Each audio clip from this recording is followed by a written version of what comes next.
पिंडदान और तर्पण की महिमा। आत्मा को शांति दिलाने का विज्ञान। जब किसी अपने की मृत्यु होती है तो शरीर से नाता टूटता है, पर क्या आत्मा से भी रिश्ता टूट जाता है? नहीं, आत्मा तब तक मुक्त नहीं होती जब तक उसका पिंडदान और तर्पण न किया जाए। गरुड़ पुराण के अनुसार मृत्यु के बाद आत्मा एक सूक्ष्म रूप में अपने परिजनों के आसपास भटकती है।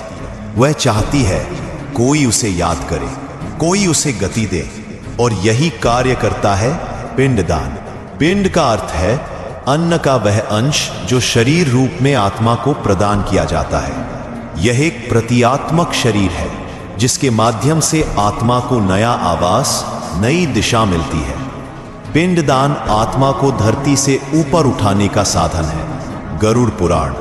जब हम पिंडदान करते हैं तो हम केवल मृत आत्मा को अन्न नहीं दे रहे, बल्कि उसे ईश्वर की ओर बढ़ने का मार्ग दे रहे हैं। अगर पिंडदान न किया जाए तो आत्मा अस्थिर रहती है, भूख प्यास चिंता और मोह में फंसी रहती है। गरुड़ पुराण कहता है मृत्यु के तुरंत बाद आत्मा को 3 प्रकार की इच्छाएं बांधती है।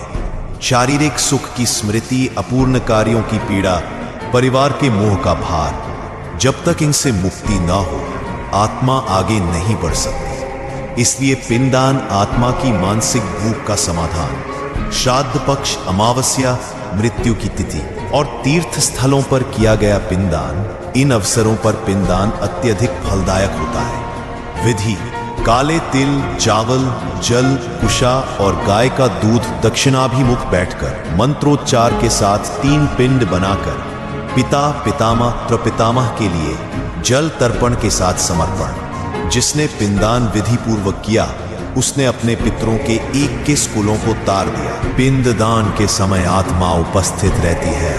वह सुनती है, देखती है और अनुभव करती है। यदि विधि पूर्वक किया गया हो उसे शांति मिलती है।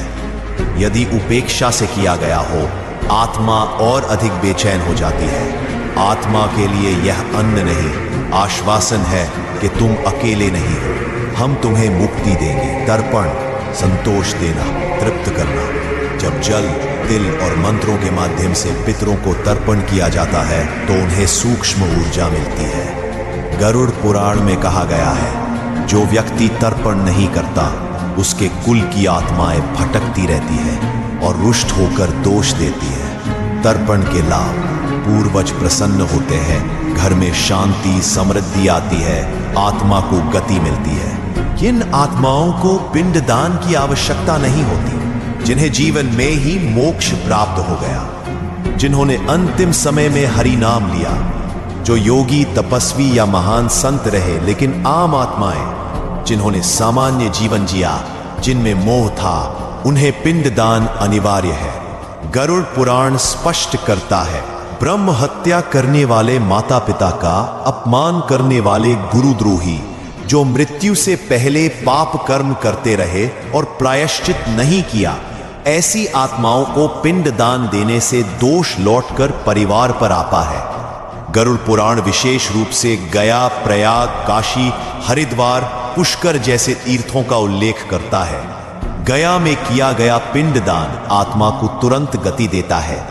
काशी में किया गया श्राद्ध मोक्षदायक होता है। वहां आत्मा पृथ्वी पर नहीं, तीर्थ की ऊर्जा में स्नान करती है। अगर कोई पुत्र या परिजन पिंडदान नहीं करता तो आत्मा सूक्ष्म रूप में वर्षों तक भटकती है। यह आत्मा स्वप्न में आती है, घर में अशांति लाती है, बार बार याद दिलाने की कोशिश करती है, और जब तक तर्पण न किया जाए वह न आगे बढ़ पाती है न पीछे लौट पाती है। गरुड़ जी ने भगवान विष्णु से पूछा, हे भगवान, यदि कोई संतान योग्य नहीं है तो उस आत्मा को गति कैसे मिलेगी? भगवान विष्णु ने उत्तर दिया, यदि कोई भी व्यक्ति जो सच्चे हृदय से पिंडदान करे तो वह पराई आत्मा को भी गति दे सकता है। इसलिए भावना और श्रद्धा ही सबसे बड़ा माध्यम है। पिंडदान और तर्पण केवल रिवाज नहीं, यह आत्मा को मुक्ति दिलाने की सबसे पवित्र प्रक्रिया है।